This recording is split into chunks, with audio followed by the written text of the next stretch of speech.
find this program incredibly interesting for this reason. Oh, yeah, Tim. Well, everybody's not sat down and listening yet. I predict that Mr. Harry is going to present us with a lot of stuff, a lot of facts, a lot of things you can hold in your hand. You can't deny they're there, but he's not going to tell you what they mean. He's going to leave that up to you. He's a sneaky guy who comes from Georgia but now lives in Florida, and he's going to talk about something in Illinois. Amazing. I haven't even heard him yet. It's amazing. You ready? You're cooking in the back? How about a great hand for Harry Hubbard? Thank you. Thank you. First of all, I want to thank John Van Dree and Robin for allowing me to come here, and Carol and everyone that's helped out. Thank you so much, guys, for all your help, especially with the audiovisual stuff and whatnot. And I just want to say, how many people do we have in here that don't believe in UFOs?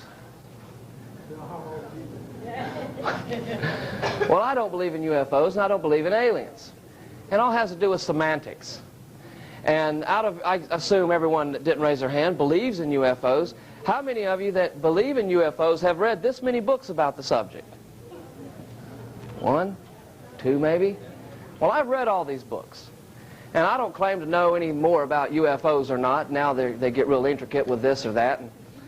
And I love books. I call myself a philobibliac. But then I found out later after I called myself that we're called bibliophiles, which means just a lover of books. And a lot of times you can get into trouble reading books. And I'm going to show you some things that I've come across in my studies of various things of sorts. And then we're going to get into a little bit more of pictures from the tomb that was found in southern Illinois, about 4 hours south of here, close to a little town called Mount Vernon. It sits right at the junction of Highway 60, where I-64 and I-57 meet. And one of the first things I want to show you is this Air Force Systems Command book. All right?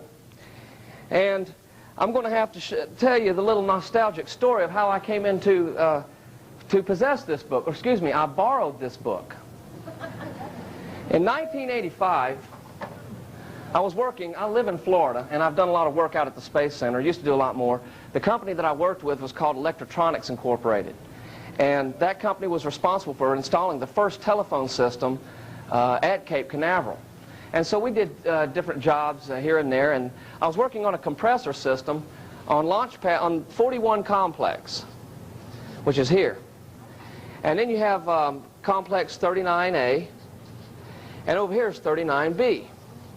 And I was working there one afternoon by myself, and for those of you not quite familiar so much with how the space industry runs, when you go into a launch complex, you have to take out your pager, your wallet, your cigarettes, lighter, whatever you've got, and you put it in a big bin at the door where you go through. I guess in case there's an explosion, they know who to make the checkout to.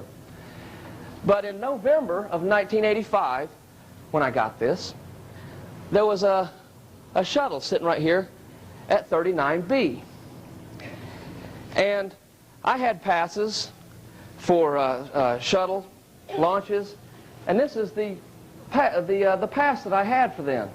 And on the back of it, I've got listed there 4 different places where I was already at where the launch got scrubbed. The launch was 51L. So even in November of 1985, this shuttle had already been out on the pad for a couple of months, several weeks.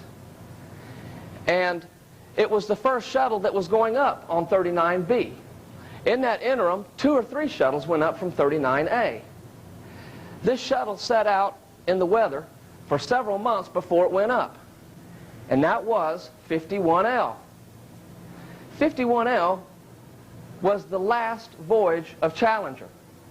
Nowhere in the news did anyone ever say that it was the first shuttle to go up from 59B, nor did they tell the public that it sat out there and weathered for 5 or 6 months in the harsh Florida environment. The wind, the rain, the heat.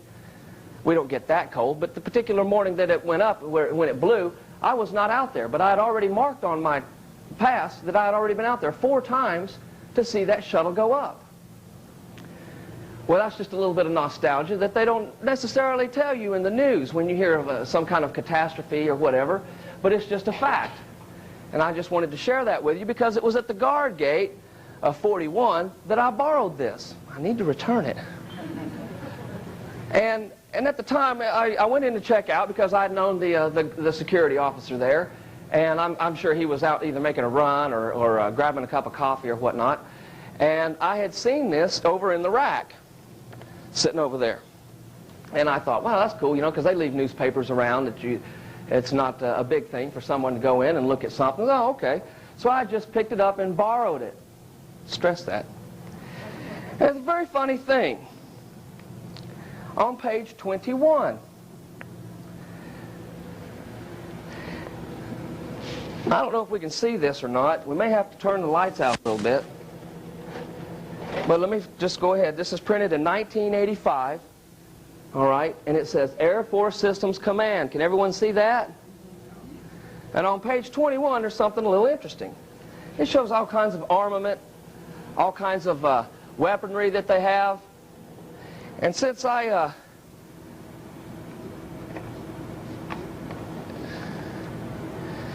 into collecting weird books and whatnot, is there a pointer up here? Is there? I'll just use this. On page 21, it'll tell you, under development, submunition dispensers flying towards target.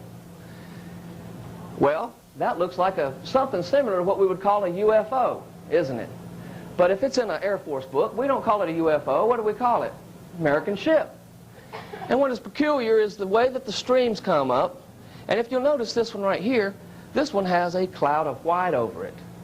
So evidently it's breaking up something or whatever, but I just thought that this was a little explicit for something that would be, it's not available to the public, and I wanted to show it to you and give a little bit of nostalgia to it because I was sure that perhaps no one here had ever seen something like this before.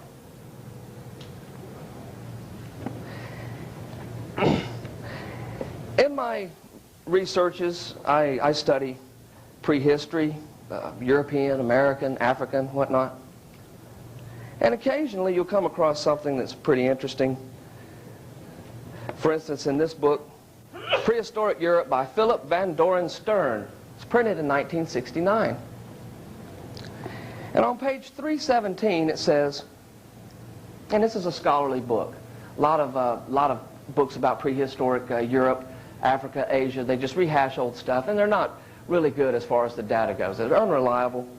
But in the second paragraph here on page 317 it states, and if these questions ever are answered, it would simply mean that some other people preceded the Sumerians, and the time scale for the beginnings of civilization would move back another notch. And from what invaders could the Sumerians have possibly learned anything? So far as we know, no people were more advanced than they. No one but beings from outer space could have taught them anything they did not already know. And this is long before Zachariah Sitkin, the Erich von Däniken came on the scene. This is a pioneer in the field. He's done his research. He documents so much good stuff. And this is a legitimate book. And that kind of jumped out at me, and I like that. I'm going to read it again. No one but beings from outer space could have taught them anything they did not already know. Who wrote that? Philip Van Doren Stern. What year? 1969. And so, studying in ancient history, we can see that there are different persons that have seen different things. They've recorded different things. There are several ancient historians that document things that they don't understand, phenomena, portents. And when we stumbled across this ancient tomb in southern Illinois, one of the problems that we had with the establishment scholars concerning the Latin, the Greek, the Punic, the Egyptian glyph, Demotic, Medium, Hieratic, whatever, was that there were several of the tablets that had indications of some type of alien being there, which we're going to see a couple here, and you'll see more about it as we go on. And so, going back into ancient history and starting to document them, out of all these UFO books here that I've got, I don't really know. I wasn't there. I didn't see them. You know, they seem pretty straight up to me. Some of them are really good accounts by decent, honest people. But the best UFO book, by far, in my opinion, was written 2,000 years ago in Latin. This is called Pliny the Elder. He was writing in the 1st century A.D., the middle of the 1st century. Book 2 of his documents several what we call portents.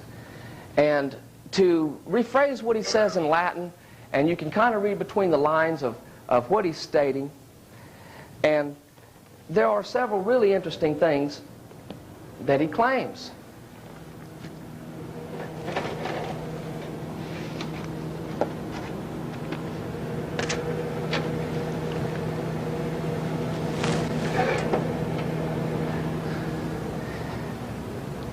From book 2, I'm going to backtrack some.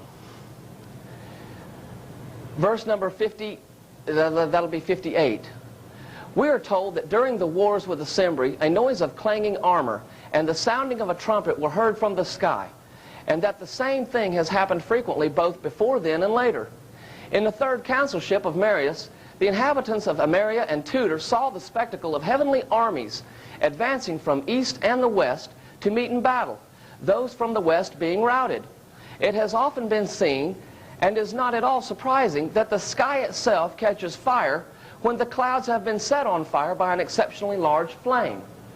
So that could be, translated from Latin, that could mean he's perhaps attempting to describe something that as a spark from a ship or from one of these heavenly armies, that the whole sky, the entire sky just lights up into flame. And that's in the the early part of the 1st century BC, like somewhere around 90 BC or so. In 31, verse 31, again, several suns were seen at once, neither above nor below the real sun, but at an angle with it, never alongside nor opposite to the earth, and not at night, but at either sunrise or sunset. It is also reported that once several suns were seen at midday in the Bosphorus, and that these lasted from dawn till sunset.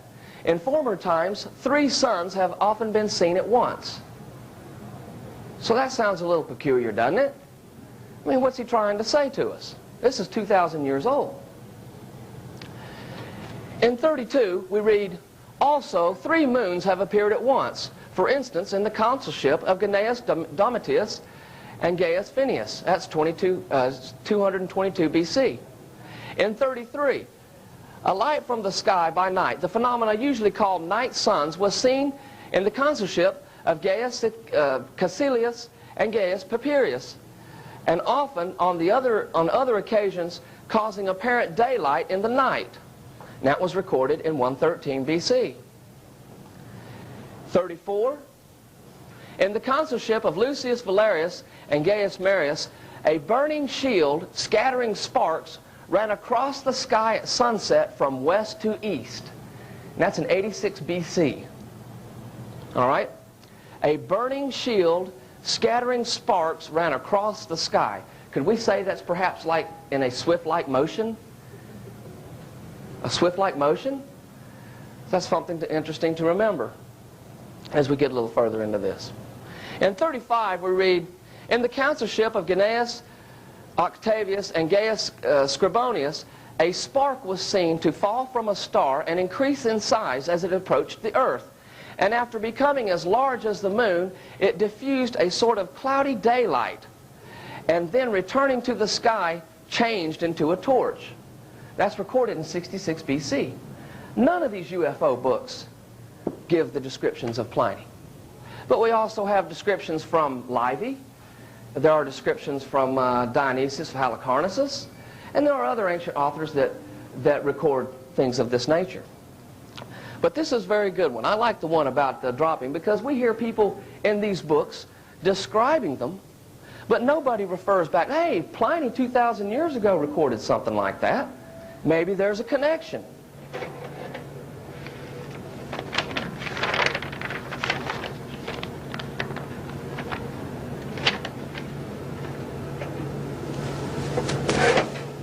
Picking up with some more Pliny, in verse 36, also stars appear to shoot to and fro. This invariably portends the rise of a fierce hurricane in the same quarter. So he's talking about that at this time when they do their darting back and forth, that evidently there is some terrific wind associated with it. In 37, we read, stars also come into existence at sea and on land, and on a voyage stars alight on the yards and other parts of the ship, with a sound resembling a voice. And this sound resembling a voice could mean a hum, just something made with the vocal cords. Hopping from perch to perch in the manner of birds. These, when they come singly, are disastrously heavy and wreck ships, and if they fall into the hole, burn them up. So he's talking about a light that comes across, shines down on the ship, and burns it up. Sounds pretty wild, doesn't it? And now we're going back a little bit in 23. It says, a terrible comet was seen by the people of Ethiopia and Egypt, to which Typhon the king of that period gave his name. It had a fiery appearance and was twisted like a coil, and it was very grim to behold. It was not really a star so much as what might be called a ball of fire. All right? Now, we're going to talk about a character that played a role in Pliny's life. His name was King Juba.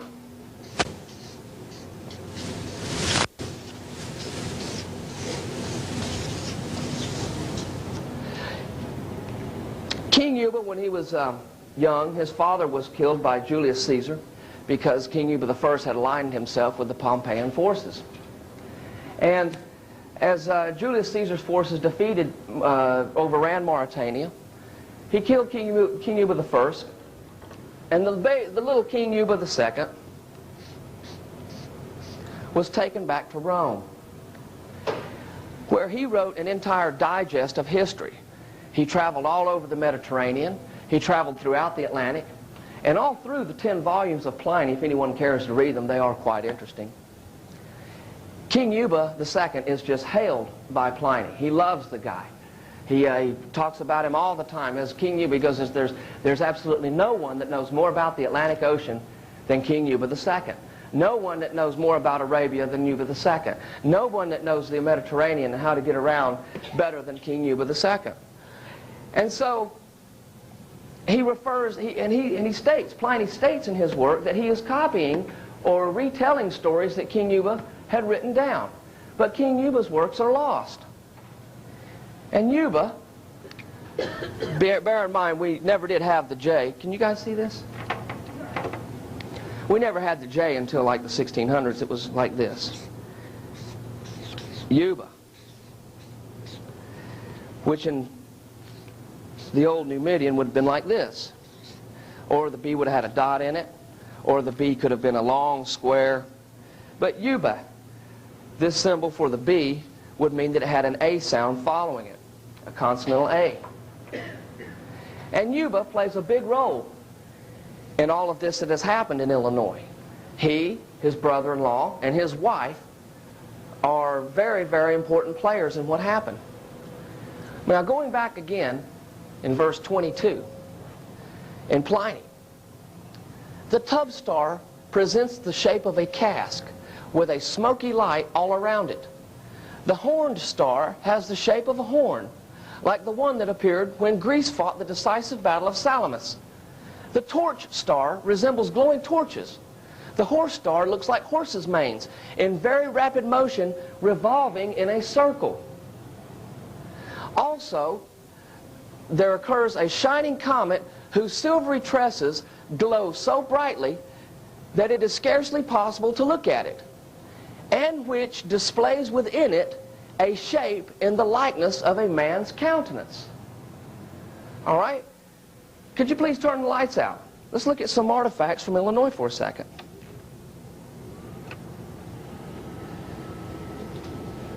This is one of the tablets from Illinois.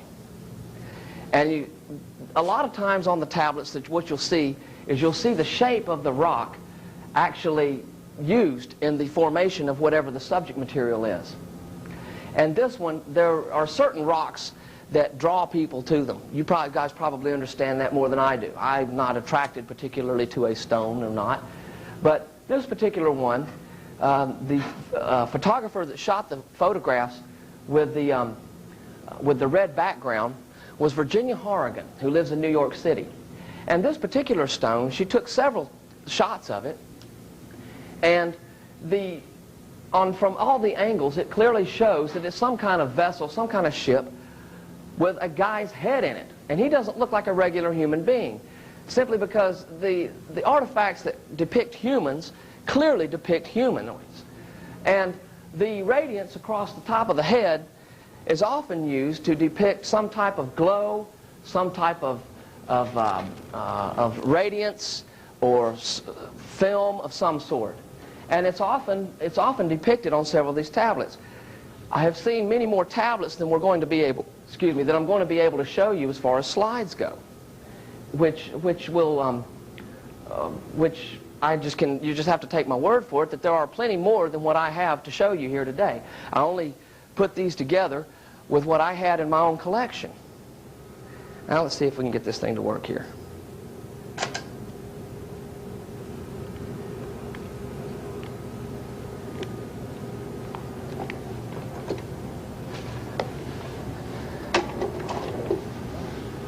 All right, here's another one.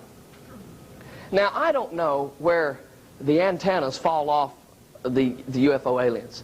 Now, I remember back in the early 60s when I was watching Flash Gordon and some of the other alien movies, there used to be little antennas on the guys. Maybe you guys could help me out and let me know when the antennas broke off. But on this one here particularly, you can see inside it, very, very faintly, the stone is actually better than this one, but a circle with some type of helmet structure and the two little things coming out of it with the radiance on it. Now, everybody else, no one knew what this stone was, and when I photographed it, I didn't know. But since we'd had other tablets like this, it was obvious to me that it was some type of small craft that was used for some type of landing. And it clearly shows a window. And we're going to look at some more where the helmet is somewhat similar to what it is that we see here.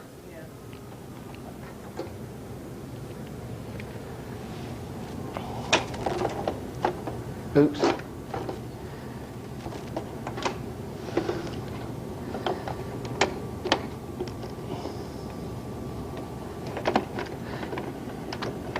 You know, they had the same problem in Utah one year. Oh, thank you. And I said, I'll never have that problem. I'm always going to make sure that the projector works right. But anyway, I need the light on to show you something. Is that there are aliens that we consider. How many of you have heard of reptilians before? Bunch of you. Well, here in this UFO book, which I got from my dad, it says here, reptilian with scales and claws, perceived as evil. And I've been studying dinosaurs. And when some weirdo like me studies dinosaurs, no telling what you're liable to come up with. And I'm going to show you some things that are pretty much undeniable, but this is the Illustrated Encyclopedia of Dinosaurs. All right? It was printed in 1985. And on page 55 here,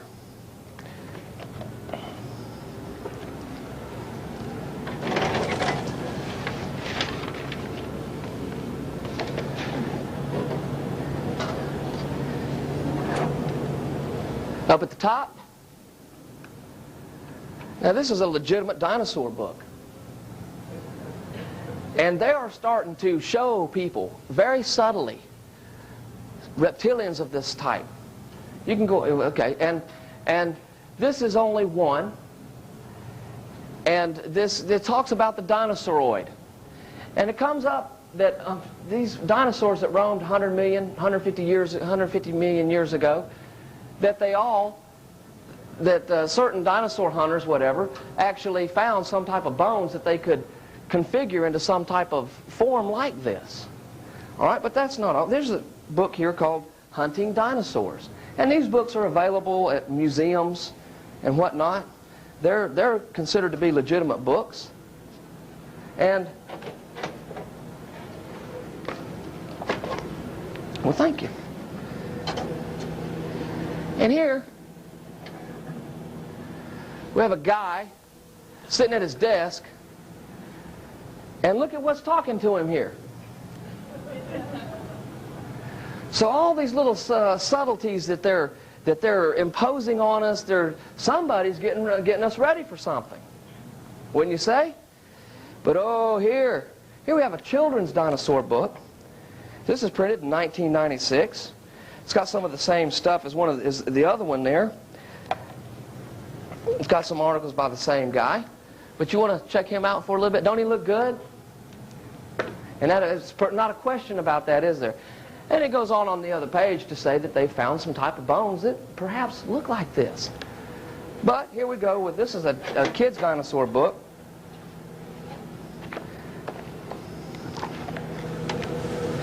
It's the same guy, except he's a lot bigger. A little bit better image of him. See? So, however it is that they're doing what it is that they're doing, we're getting the message pretty clear.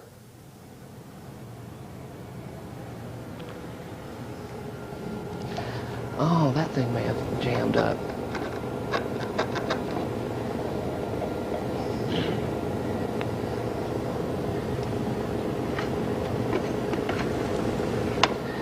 Let me see if I can get this going here again.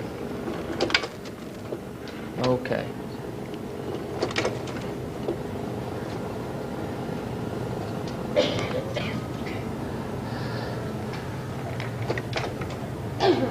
There's another one.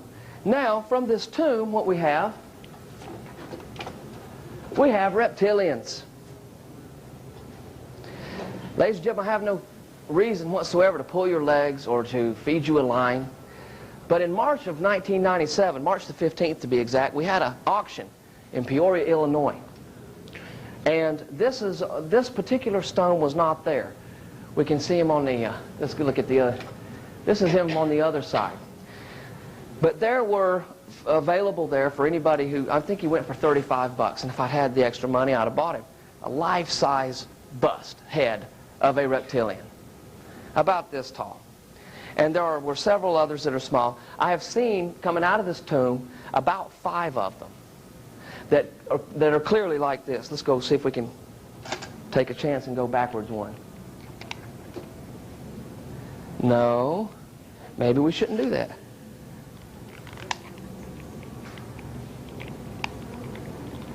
Reptilian image. You know what? You just may have it.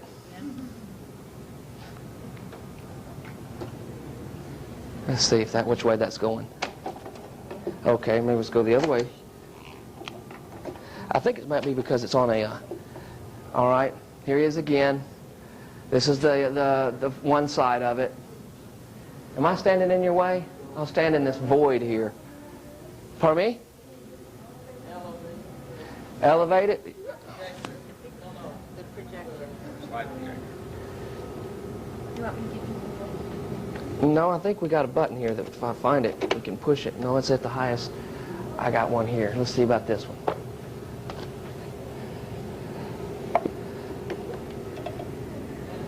How's that? Sure. Boy, she gets picky, don't she?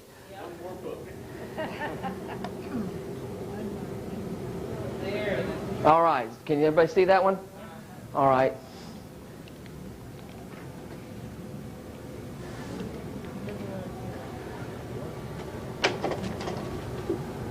And there he is again.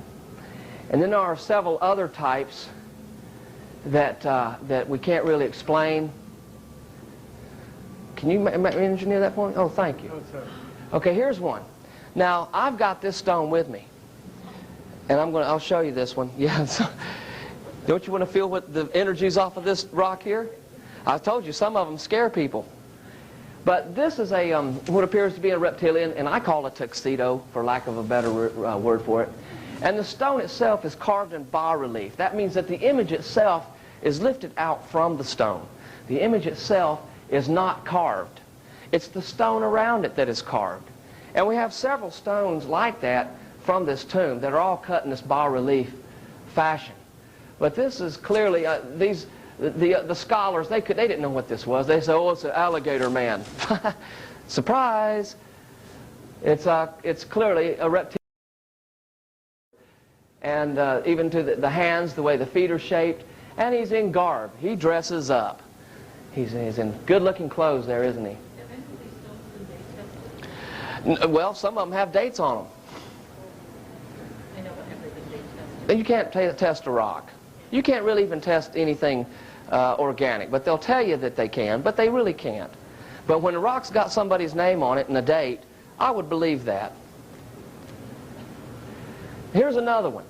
This isn't a seal, and this is a really good-looking stone. I mean, the other side of it, I don't have a photo of the other side, but it's just precise.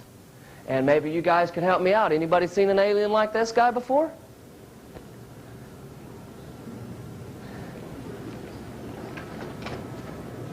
Here's another one. And this one perplexes me. I have no idea what he is, who he is, where he's from. And the other side of it, of this particular tablet, didn't really show a lot of detail, but certain ones, Virginia Hargan, when she was taking photographs of these, she didn't really, this right here would not excite her. Where me, I was like, hey, wow, that looks like it could be some weird animal, you know? So, but this is just another. Maybe you guys have some insight on that. All right, now we're going to get into some decipherments. This particular tablet, can you see where this is going yet?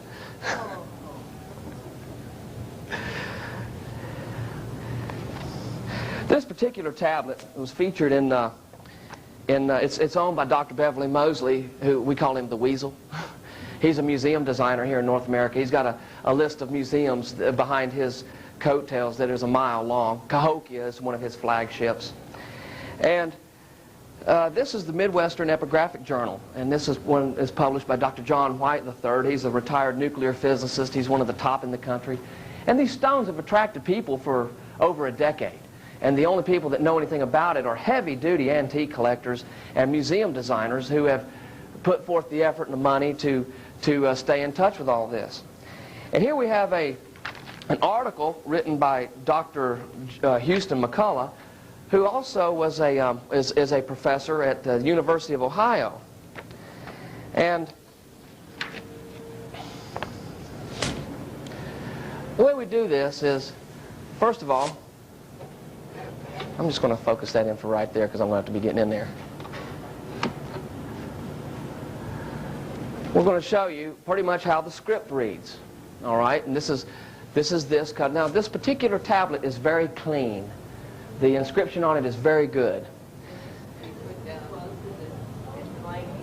Oh, really? Oh, excuse me. I'm sorry. I would. Let's do that. Okay. Well, it lights up the whole room, doesn't it? Okay. Now, a couple of things you'll notice is there's a little guy on top that's got 5 little dots around it. And this is the circle cross. The circle cross is all in this tomb. And it appears to have some resemblance of Tanit, but here you almost see the resemblance of the Star Trek symbol. And at the bottom here we have an eye. An eye, okay? Now, here, I can, the scholars just beat around. They could not decipher this. They had no idea what it says. But I can ask you guys here, as intellectually elevated as you are, what is that letter right there? What is that letter there? What is that letter there? What is that? What is that? What is that?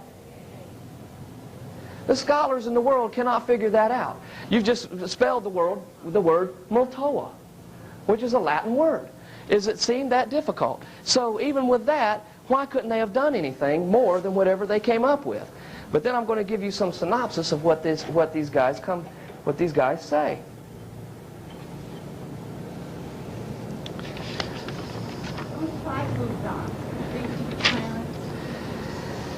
I wouldn't think so. I wouldn't think so. You'll see what they represent here in a second. All right, here we have the script written as it reads, okay? It reads from the left to the right, from the right to the left. We call this bostrapheden. That's a Greek word that means by the way that the ox plows, all right? And it goes back and forth. And here we have multoa, that everybody in here got right. Congratulations, you should give yourself a hand for that. All right, so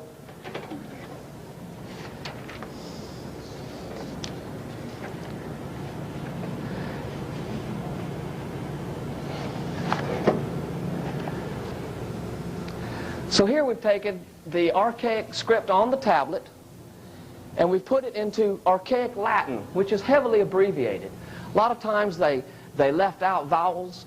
You had to assume the vowel sounds following certain consonants. But you see that we have sisteo, you see the A, I, L, Ali, relebsis, C, SS, bet, B-E-T, is short for betus, vai, basis, materi, see there's your T again, your R with an E sound after it, there's a heavy E, lux, menave, multoa. See, multoa is so easy, but nobody in the world got it. None of these scholars got it. All right? And this tablet was deciphered first 3 years ago. So we'll let you look at that for a second. Now we're going to see what that says in English. Does everybody see that?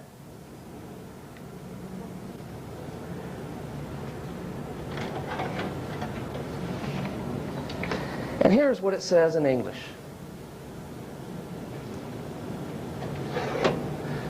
A basket-like object magnificently comes and goes in a swift-like motion, and on its base can be observed many red lights twisting together. Now you see why the scholars don't like us very much. All right? Now, given this, I called up Dr. Mosley and I said I was really, really excited, because back at that time we thought he was going to work with us and send us more photos of stones to be deciphered. And I said to him, oh, that tablet that you sent us with the eye at the bottom. The eye is obviously some type of observation point, and the symbol at the top is probably meaning the circle with the dots, the lights spinning around it. But I told him, I said, oh, that stone is so important. I said, you need to hang on to that. Don't let anything happen to that. Oh, that would be just, oh, that's just such a great stone. He said, well, there's a picture on the back of it. Oh, there is. Well, ladies and gentlemen, I ask you, what would you think a picture on the back of a stone that said that in ancient Latin, what would it have on the back of it?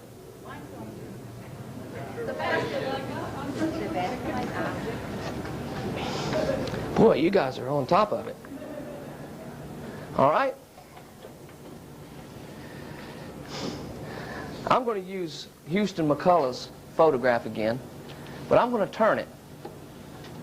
I'm going to turn it so that you can see it more exactly how it should be seen. All right? Now, he's kind of messed this up a little bit, because what he depicts it as is a chicken. So they call this the chicken stone. And when you turn it up right, it looks like a chicken head to them. All right? But when we saw this on the back of the tablet, where's my? Boom.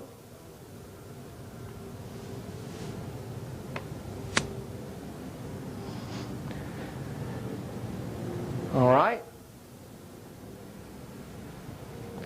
You just look at it for a second. And without... Okay. We'll come back to that in a second.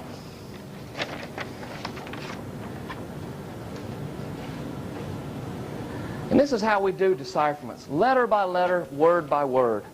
It's the only way to do it. We don't make up anything. We don't try to interject anything. We don't try to lead someone who doesn't know astray at all. Ephebet perpetualia Ephesus bel ubiti as teletus. All right? And right here, you can see Juba. All right? So you can look at that for a second. I don't want to go too fast for you. But you can see that this is, what we do is, again, we take the script into archaic Latin, and then move the archaic Latin into classical Latin. And then you just basically look the words up in any Latin dictionary and you got it. It's not, AES. What does AES stand for? Does anybody know Latin enough to know what AES is? That's bronze. They have AES coins. That's just a typical word for bronze. All right? So let's see what this says in English.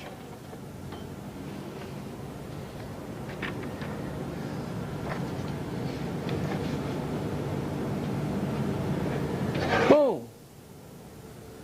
In likeness of a monster that constantly glows, where its armor is made of bronze. All right? Now, I got this UFO book here. Let's look at that for a second. And this UFO book here is printed in 1995. And we're going to look at this one here. You can go ahead and keep the lights dim for just a second, all right, to see this. And you can see how this is, and then I showed you the other photograph of it. This book is printed in 1995, and it has a medieval lithograph in it. See? UFO. Our UFO book. And I'm not making this up. But something very peculiar here.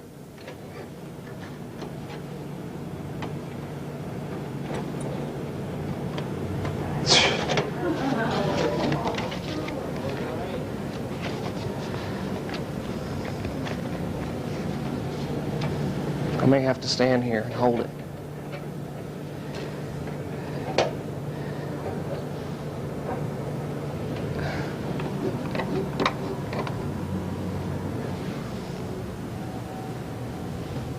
The similarities are uncanny. And this is from medieval times, printed in 1995, and this is a rock that's 2,000 years old. Now, could Juba have carved this tablet? Perhaps he could have. There are several tablets that have Yuba's name on them. We don't know if he commissioned them or if he actually carved them. And they're all found right here in this state. Like I say, when the auction was going on, right before the auction, I contacted Dr. Mark Esseray. He's what you call your state archie here, or he is director of the State Historical Preservation Department of the state of Illinois. His #1 attorney is Dr. Bill Wheeler, and I've had run-ins with them for a long time trying to convince them to do something about all the looting and plundering that's been going on for years and years. But unfortunately, our Mr. Burroughs, who found this ancient tomb long before we came about, he just managed to irritate so many people for so long that they don't want to have anything to do with it. And we don't have enough interest in the state of Illinois to do anything about it. But now let's go back what we've done. We've looked at a tablet that was carved 2,000 years ago, and the picture on the back is very similar to a picture that is printed in 1995 of a lithograph from the medieval ages.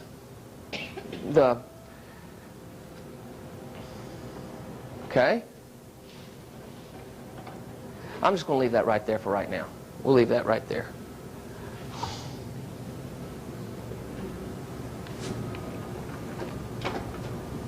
Boom. Here's another one.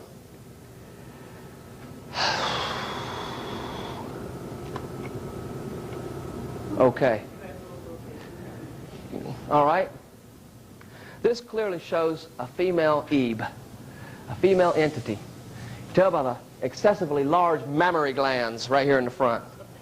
Whoever carved this wanted you to make certain that there was no question that this was a female humanoid of some sort. And it's carved in ancient Egyptian glyph. It starts here and it comes up this way.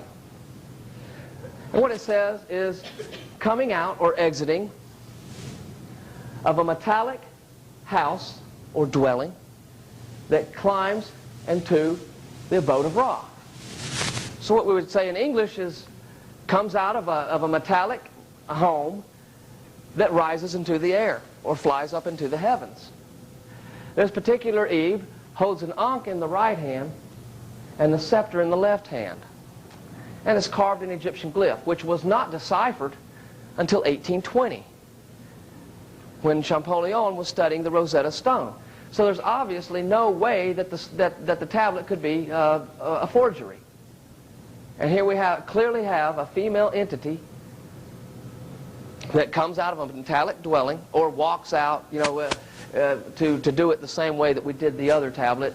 It's a little bit more confusing with the Egyptian because the walking out could be walking out, coming out, exiting of a metallic or a metal home, dwelling, house that climbs or rises or shoots up into the air or the humble abode of Ra.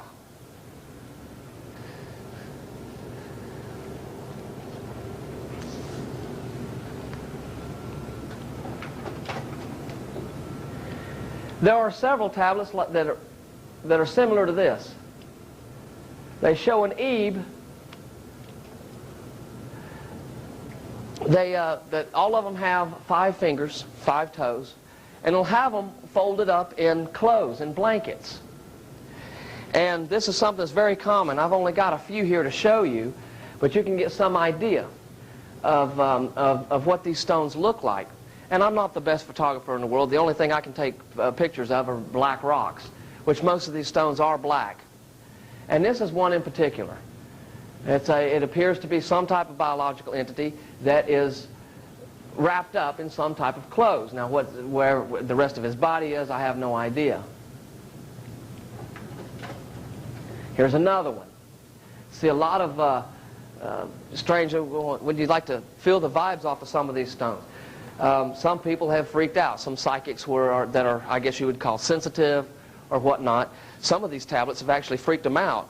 And they wanted them out of their hotel, out of the room, out of the convention center, everywhere, in the truck before they'd come back into the convention center. So you tell me if a rock has that much energy or not. But here's another one. And it doesn't appear that he's got all of his fingers. He may have 3. Yeah, he's got 3 on this hand. Can't really count them on that other hand that well. And this is another one of Virginia Horrigan's. I want to thank Virginia for allowing me to use these slides. Of course, she has no idea that any of these were E.B.E.s. Nobody did. Here's another one. And like I say again, whenever it's a baby wrapped up in this particular kind of garb, it is clearly a human face, which we will see here in a couple of minutes. That the carving, the people who carved these stones did an excellent job. They were very meticulous and did an excellent job getting the detail right. And all of this is from Southern Illinois. Here's another one. And there are probably about 20 of these type of stones that I've seen. And funny thing is when you look in when you go to the library and you get the book about the Phoenicians, it'll have the same type of UFO alien wrapped up in the same type of clothes. A lot of these people had a heavy Punic influence. It's all Mediterranean. But there are particular statues that look just exactly like these guys. Here's one. Appears to be a male of some sort in some kind of helmet. And here you have this radiant again. I don't know who owns this tablet. I don't know if I could have ever bought it or not. But it clearly is something strange. Now, you tell me what that is. What does it look like? It's like a guy with a space helmet of some sort. And there are some comical type of aliens that way. There was one tablet. It's a marble bas-relief. I don't have a picture of it. But it appears to be 3 gray aliens singing.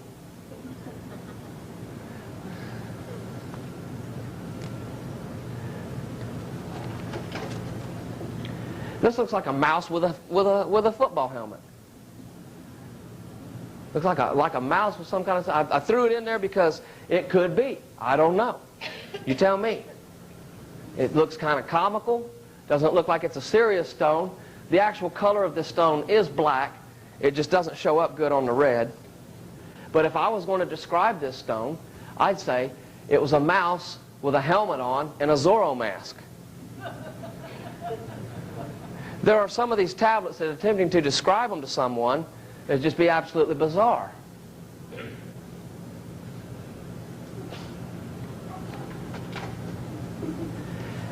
Here's another mystery character. And again, all I can say is that when something is human, it is clearly human. But this guy's got pointed ears. We're going to look at the side of his head here in a second. and I can't identify the hat. When we got into all this, we tried to get as much reference data as we could. Helmets, swords, hats, data, whatever. And we can't identify what this guy is. But it's beautiful. That particular head is about this tall, and he's marble, and he's dirty, and he's weird looking.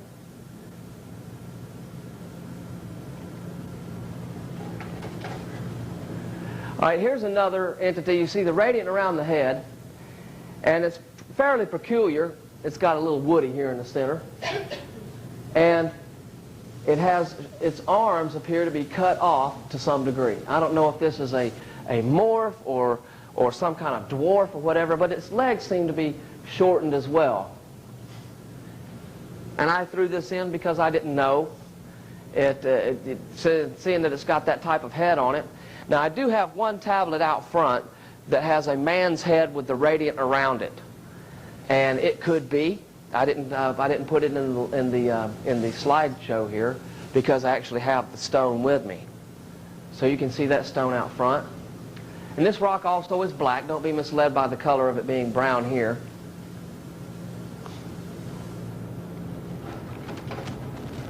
All right. Ain't he cute? These guys were going out drinking, and he said, "Stop there for just a second. Let me get a picture of you." And he grabbed out his little diamond tool, and he carved this out.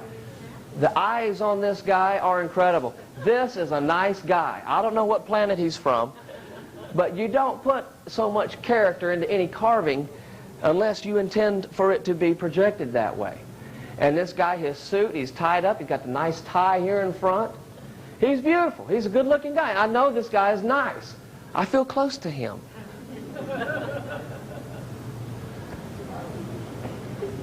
But this is one. I mean, it's obviously some type of I'm not sure, where he's from, but it is some type of alien. We have too many. When it's a lion, it's a lion. When it's an alien, it's an alien. When it's a gorilla or a monkey, it's a monkey. Like who? Oh, okay, could be. Little spiral hat on him. But this could be some kind of diplomat. Could be some guy's going out to get a sandwich and a brew. He looks nice. Now there are other. Now let's get back to stones drawing people to them. Virginia Horrigan. This is another stone that drew her. This is the bottom of it, and it shows the phases of the moon. And there are several like this. I've only got this one here, and maybe there might be a couple after it. But this is one that that she took several pictures of, and I had them turned into slides. And this is the bottom of the stone. And this is from the rear right elevated. All right? There are several tablets that have this type of lightning coming out of the center. There'll be like a central vortex.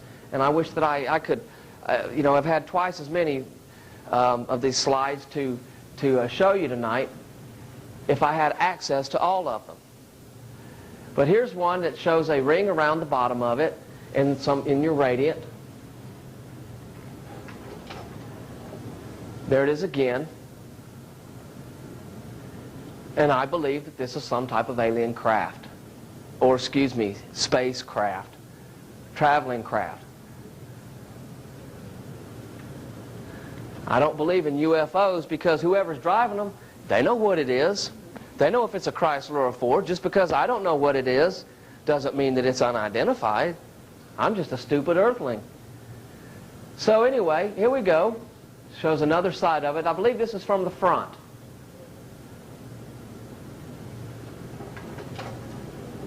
And here's a picture right of the top. And it shows you the electrical symbols in it.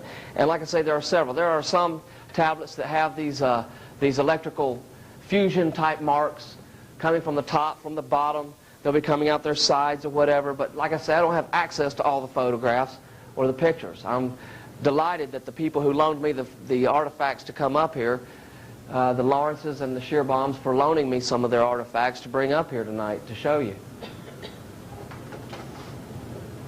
And here's another one. This is on top of a marble dagger type of unit. And it has the various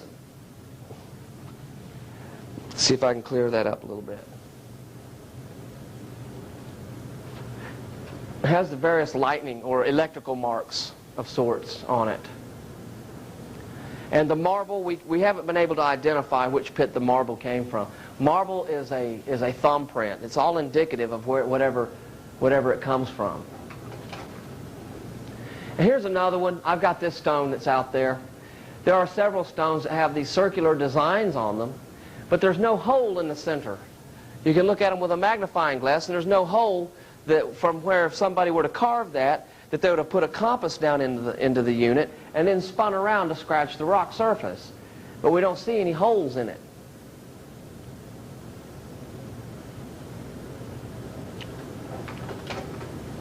And there's the rear of this particular tablet. There are several that are like this.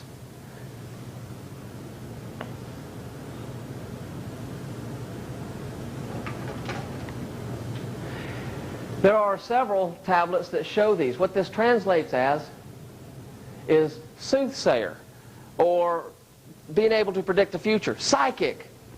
Just like some of you guys. They had them back then. He's wearing the circle cross around his neck. And up across the top you can see a meteor or a comet or something coming from the sky. Now, regardless of what it is, the ball and then the splatter mark, it does say soothsayer on it.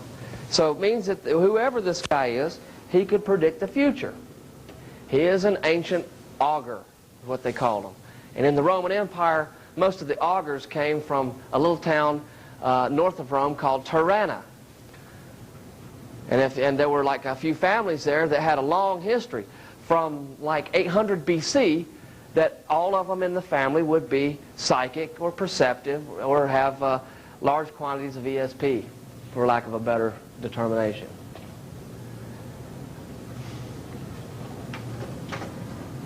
All right, now I'm going to show you, this is one I just had that I had to throw in because I figured you might like it.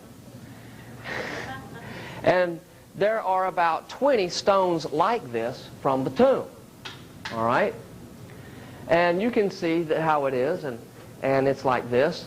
Well, let's see, and, you know, I just want you to look at it for a second. It's an ugly head. Look at his nose. He's got these ugly eyes. He's got an ugly mouth. All right? But now look at this photograph.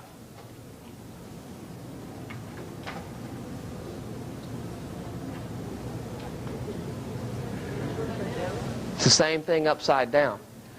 There are about 20 of these that when you look at it one way, it is a head and a mouth and a face, and we didn't even notice it till we were sitting around shuffling through hundreds of photos one night, and I'm looking at a rock, and he's looking at a rock across the table from me, and he says, hey, it's a face upside down also.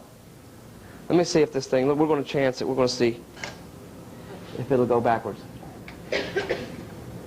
Okay? See it again?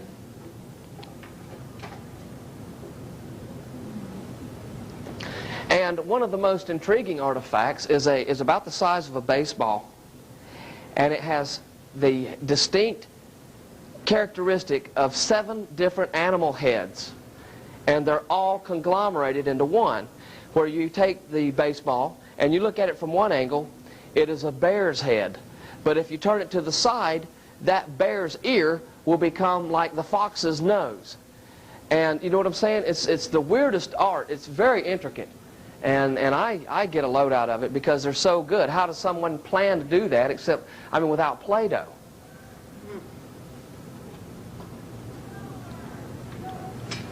So anyway, if you would, cut the lights, turn the lights back on. In Georgia, we cut the lights on. In Chicago, you probably turn the lights on. All right, there's another one here that I'm going to show you. I literally found it on the way out the door. And I'm going to show it to you.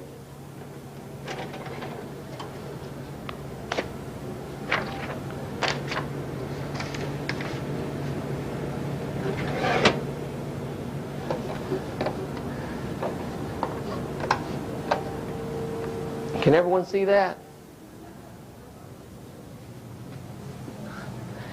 It's a female again. We can clearly see that.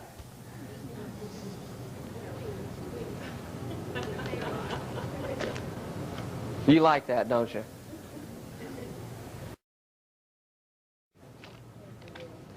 But out of all of these UFO books, the best one is 2,000 years old. The only one that comes second to it, and I'd have to mention this, or I'd just have to kick myself forever, is An Our Haunted Planet by John A. Keel. It stands alone, and it's not really a UFO book at all, but it records one of the most bizarre stories, and my hat's off to John A. Keel. There's a story that starts at page 103 in this book that is the most twisted, and no one could ever think it up. It's just absolutely so twisted that I wouldn't even know how to explain it to you. And it takes him about 2 or 3 pages to tell you what was going on. And it has to do with one of the guys that was involved with the Kennedy assassination and some of his property. But it doesn't really, it's all in an indirect manner.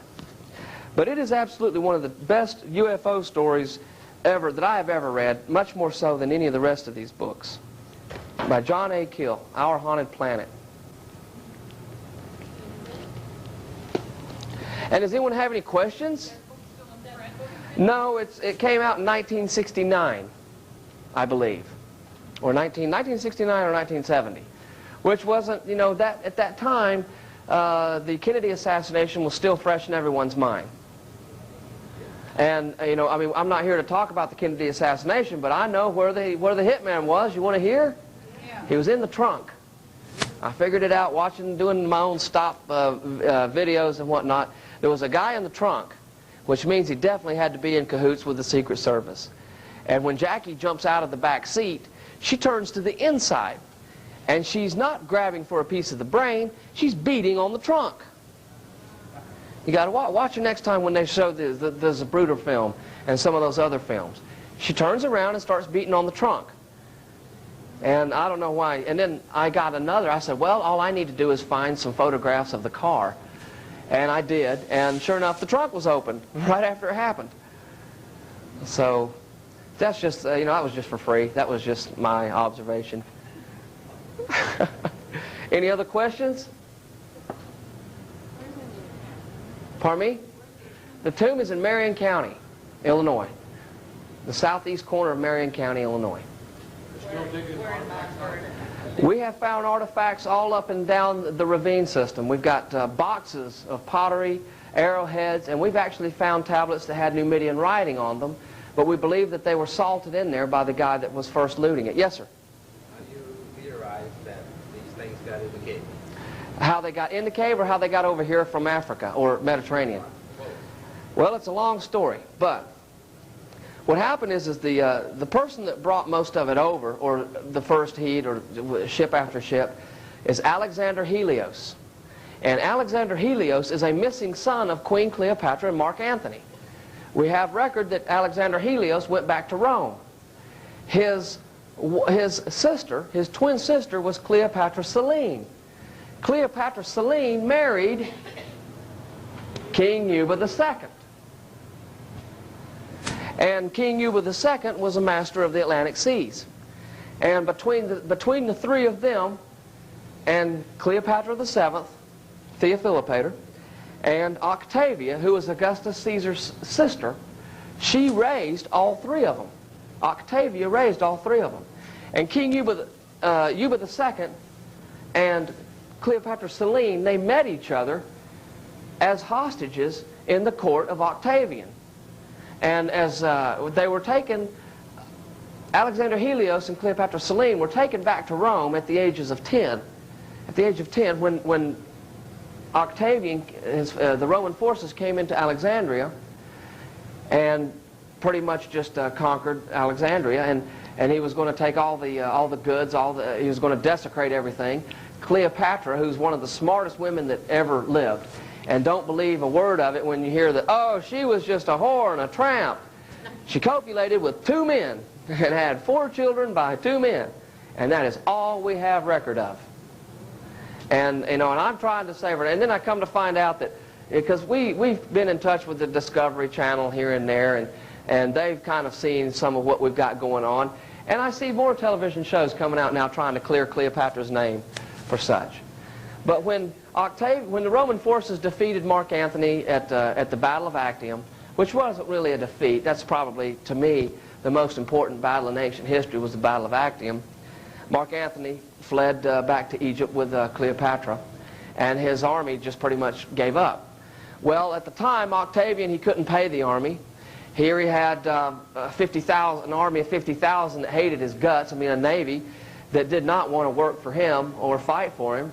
So I believe that all of them just kind of packed up and left, because we don't know what happened to the 10 legions of Mark Antony either, let alone the ships. Now, certain tablets, like the one I've got out front, has a map of the E.B.E.s River and clearly shows the city of E.B.E.s, which is the port city at the mouth of the E.B.E.s River. And we have other tablets that explain that there were several journeys that actually initiated from the port city of E.B.E.s. So, however they got them out of Alexandria and over to E.B.E.s, or they stashed them somewhere from Africa, from Egypt, stashed them somewhere in Carthage, Mauritania, wherever. We do know also by the history that we've uncovered here that King Juba also had control over the black market up and down the Nile. After Cleopatra passed away and he married Cleopatra's daughter, there was really no one else to usurp the black market up the Nile. Now, a lot of scholars will say, oh, that's impossible, this and that, but hey, where's the proof? We got the rocks that are 2,000 years old that are explaining it to us that no other scholar has been privy to. And they can't read the stuff. They can't figure out Multoa. And you guys did. There's not anybody in here that couldn't figure out Multoa.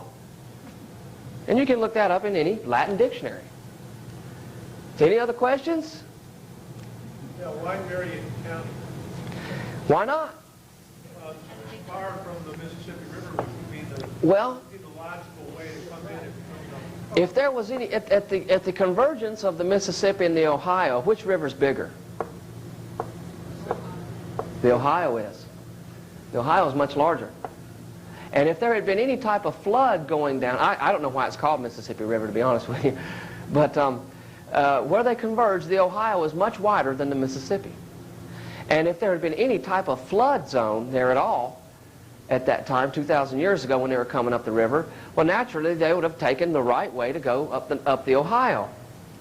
And then the Wabash, excuse me, which is the next big major river, if that was at a flood stage, it is doggone almost as large as the Ohio. I've seen it at flood stage there. And it is very, very wide, covers a lot of area. And then back 2,000 years ago, that particular river could have been much wider in the first place.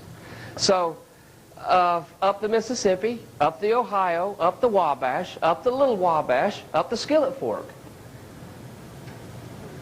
And as far as Illinois goes, Illinois is bordered by the two largest rivers in the country, no doubt. The Wabash is in the top 10. The Illinois River cuts right through the middle of it. That's one of the largest rivers in the nation. There are 4/5 of the state of Illinois are actually river boundaries, large river boundaries. And you guys live here. You guys know what the nuts and the fruits and everything that's grown here tastes like. The deer here is second to none. The quail, the squirrel, the rabbit here is second to none. Why not? Yes, sir. What do current archaeologists say about all of this? Have you got any stones I can buy? That's the only thing they say. They know the significance of this. We have tried to get the state of Illinois interested in this now for 4 years. I was playing our first decipherment tape for the state archie, Dr. Mark Esseray, and he just fell right off. Nodsville, out, see ya, click. And we had several photos of artifacts, but it's way over their heads. Most archaeologists have never dug up anything but a few arrowheads and pieces of pottery, and that's it. That gives you a PhD. And another thing is, if we were to ever say that this was Native American or something having to do with slavery or whatever, they would be all over it. But since it appears to me that it's Caucasian or whatever, nobody cares, and never has. Not even in Europe today. The remains, nobody cares. But if it's something that looks prehistoric, you know, that's not, that's pretty interesting. Do you have any questions? I have a comment. I live in Cape Girardeau, Missouri, 100 miles south of St. Louis on the Mississippi River, 30 miles from convergence of the Mississippi Ohio River. Do you know what they call the southern part of Illinois? Little Egypt. You know the city on the tip of the south part of Illinois? It's called Cairo, but it's the same as Cairo. 60 miles north of there, about, there's a town, did you know this? Karnak. There's also Lake Alexander. There's also Pyramid Lake and Carthage, Metropolis. And people have I've heard all of the stories in the lore concerning why it's called Little Egypt, Little Egypt, Little Egypt. And people ask me, what do you think? I think that some German or Dutch immigrant found a stone that had Egyptian glyphs on it. But any Native American tribe that has that circle cross, that circle cross is all up and down the Mississippi River. Are you familiar with Dixon Mounds in Illinois? Yes. Okay. Go to Cairo, cross the bridge across the Ohio River, drive about 5 miles into a little town called Wickliffe, Kentucky, and there's a buried city that predates the Indians. Who were they? Probably the people off that boat. I don't know. And the skeletons they've got are Caucasian. At Cahokia Mounds, they had Caucasian skeletons, and they had giant skeletons too. I mean, you're not going to hear it, they don't put it in their little film strip, but you got the guy that built the museum right there going, yeah, they got skeletons out there that are 8 feet tall. Oh, good. And they found those all over North America also. This language that we call Shap, which is simply a morphed Punic Latin with some Greek characters, it's kind of like a mishmash of Mediterranean languages that were contemporary today. This language we call Shap, we find it all over North America. People send us photographs now that have this stuff on them. They have either somebody's name. I mean, everyone here knows probably that they found runic stuff all over North America. But all over in Oklahoma, Arkansas, some amazing artifacts. And you were telling me last night of the amazing artifacts that you and some of your friends have found, which really stoked me. And it's all in the same area. Yes, ma'am? So have you written a book about this? We've got in print right now available between our webpage and what we have available here and what we can take orders for, about 300,000 words. We have essays of rebuttal to scholars. I was body slammed by this professor, Alexander P. McGregor, PhD, Latin Classics here at the University of Illinois, Chicago. And he wrote a very sloppy letter deposing Paul and I in the decipherments. And it was just absolutely so childish and so immature.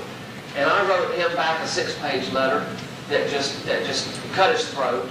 And Paul wrote a 4-page rebuttal also that slit his wrist. And we don't hear anything past that. Scholars hate us because, this guy is teaching Latin classics over here at your university, and he cannot come close to me in the Latin classics. And I'm not that good at it, but he's just that bad. He probably can't even read Latin. And I know for certain he's never deciphered anything. And he made the statements like, we don't see these characters anywhere, but all over Spain we see this. We call it Celtiberium. But it's a little bit more Latin influenced than even this Latin. It's a little more complete. It's not quite as abbreviated, but it's the same characters again and again and again. But when we did this, when all the decipherments were made, we said, oh, it's Etruscan, it's Etruscan. Old Latin characters with Latin agglutinative root stems. All we had to do was find a professor of Etruscan and send them copies of our work and let them check it out. And then we found out right then that Etruscan was still an undeciphered language. And there were no professors that deciphered Etruscan. So here we are reading it all day, coming and going, thousands of funeraries in Italy, and the scholars are still running around trying to see how it feels to them, and trying to say that it's this, or that it's that, or this, or this, that. And it comes from central Italy, just north of Rome, and they can't figure out that it's Latin. The Latins used to live there. And it's not that difficult to go letter by letter, like Multoa. I mean, some of it is not that. But see, the other scholars, if you were trying to come the other way, might pose a problem. You go, what's that word? But they don't understand that archaic Latin and archaic Greek were read in both directions. Apostrophe, they were coming and going. Any other questions? Yes, ma'am. What is your website address? It's www.alexhelios.com, alexhelios.com. And it is a really large website. It's like, we've got all kinds of photographs, decipherments. We put we call that one that I showed you Cista Rosa, which is red basket. Well, all these scholars, they say, well, it's Dr. Mosley's tablet. He calls it the chicken rock. Why don't you call it the chicken rock? No. We name stones, we give them our own nicknames so that we know which ones they are. And we call it red basket. It should be on there in German. Yes, sir? Talk about who's included in your Myself, Paul Shafranca, and that's, just a handful of other people that probably wouldn't want me mentioning their names right now. But me and Paul are pretty much heading up the operation, everything about it now. We've had other people working for us, and we've been stabbed in the back so many times by family members and alleged friends. We've been ripped off, and because we're so concentrated on one thing, it's hard to get out of something else. Right, yeah, just go ahead and pop me in the back. Is that it? A question, speculative question. Yes. We're thinking about starting a newsletter that would come out quarterly. And if you want to join our organization for $25, you'll get the newsletter. If he wanted to send us some of this material and we put it in a series in the newsletter, would that be of interest to you? Okay. Harry Hubbard, guys. How about it? Thank you. Thank you. And I apologize for the slide projector screwing up. Works good.